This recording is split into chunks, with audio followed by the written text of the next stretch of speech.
Les samba, c'est pas la magie, c'est un atelier le matin où on peut échanger sur son domaine de prédilection, mais l'après-midi, on sait que c'est l'atelier de déconstruction parce que c'est cet atelier sur le développement personnel qui vous pousse, après tout ce que vous avez appris, de pouvoir franchir le pas. Et il faut dire que les samba, c'est porté par une ONG, c'est une petite organisation portée par des jeunes entrepreneurs qui sont tirés vers un même idéal, l'idéal du partage, du don de soi. Et ce sont des jeunes qui se donnent quotidiennement, de façon gracieuse, pour pouvoir accompagner cette initiative.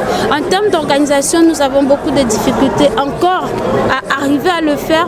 Les samba existent depuis 9 ans. Nous sommes à la 8e édition et on a toujours et encore du mal à avoir les partenaires qui comprennent et qui nous accompagnent. C'est une initiative autofinancée, presque à 80% encore, alors qu'elle a fait ses preuves sur le terrain. Les 1300 participants qui sont venus au samba, c'était des élèves, c'était des professionnels, des cadres d'entreprise qui se sont convertis sur d'autres choses, sont aujourd'hui en train d'impacter positivement leur écosystème. Et c'est pas normal qu'au bout de 9 ans d'existence et 8 éditions, on puisse avoir autant de difficultés pour avoir le minimum pour rendre possible cet événement. Pour arriver à réajuster quoi que ce soit, il faut avoir les moyens de sa politique, d'accord, les moyens financiers, les moyens physiques, mais surtout il faut dire que on réagit chaque année parce qu'on essaie de voir qu'est-ce qui n'a pas marché. Nous sommes dans l'apprentissage quotidien.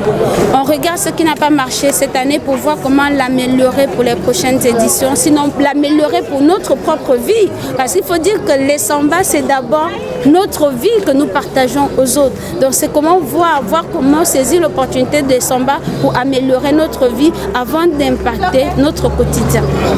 Je suis là d'abord comme marraine de cet événement et en hommage à notre illustre Amoubé, mon précieux frère et ami. Mais je suis tout à fait disponible à transmettre le petit peu de savoir si on le sollicite. Et puis je suis disponible à partager avec, j'aime pas trop le terme jeune en tant que tel parce que ça exclut une partie de la population parce que la jeunesse est relative. L'âge est un chiffre. On parle d'un certain âge jusqu'à 77 ans. On est jeune, donc qu'est-ce qu'on peut attendre? Je suis là, tout simplement. L'humanité, elle est une. Elle est une. Et nous sommes une partie de cette humanité. Hein? Et il est difficile d'imaginer qu'une partie de l'humanité, dont nous, quand je dis nous, Afrique, vraiment, hein, c'est les autorités, peu importe les autorités, même n'importe quel citoyen, et donc il est inimaginable que cette partie de l'humanité que nous sommes puisse croiser les bras sans agir pour sa survie, pour sa destinée, en attendant toujours le secours de l'autre partie.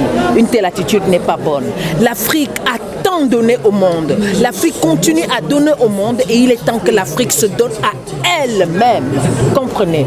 Pour des jeunes, une initiative prise par des jeunes de ces pays, de cette terre. J'aime pas le terme ni Gabon, ni Cameroun et autres parce que je suis une Africaine du pays Bantou, je le dis encore. Bon, ok, on va pas refaire l'histoire parce qu'on nous a divisés, coupés par-ci, par-là, où on appelle Gabon, Congo et autres et tout. Il est inimaginable qu'ici, que nous ne puissions pas, que chacune des personnes ne puisse pas, ne serait-ce que dormir sans avoir faim, ne serait-ce que pouvoir manger, se soigner. Je passe, nous parlons d'ici parce que je suis ici, mais c'est un tout petit peu partout en Afrique centrale, si vous voulez. Donc ce n'est pas normal, chacune des personnes est concernée. Il dépend de notre développement, le développement de nous en tant que personnes et le développement de l'Afrique, quoi. Et pour les générations à venir, quoi. Donc vraiment, chacun doit donner à son niveau quelque chose. Vous comprenez? Nous faisons partie de l'humanité et d'ailleurs même l'Afrique est le berceau de l'humanité. Comment est-ce possible que 9 ans après, et pour un événement unique en Afrique, je vous assure que je suis marraine par-ci et par-là. Je suis membre par exemple de l'Académie des Sotigi Awards qui récompense les meilleurs acteurs africains, dont par exemple le frère Serge Abessolo a été le meilleur acteur, Alors, vous voyez, mais ce n'est que sur le cinéma. Alors voici les samba professionnels où on peut acquérir et transmettre des savoirs divers par des professionnels aguerris. Et c'est la 9e année, la 8e édition, et que ces jeunes soient encore à se battre, à se demander, bah oui, si, oui, ça, alors que y a bien les moyens de permettre que cela se passe. Bon Dieu de bon Dieu. Mais où va l'Afrique? Alors l'Afrique doit donner à elle-même quoi?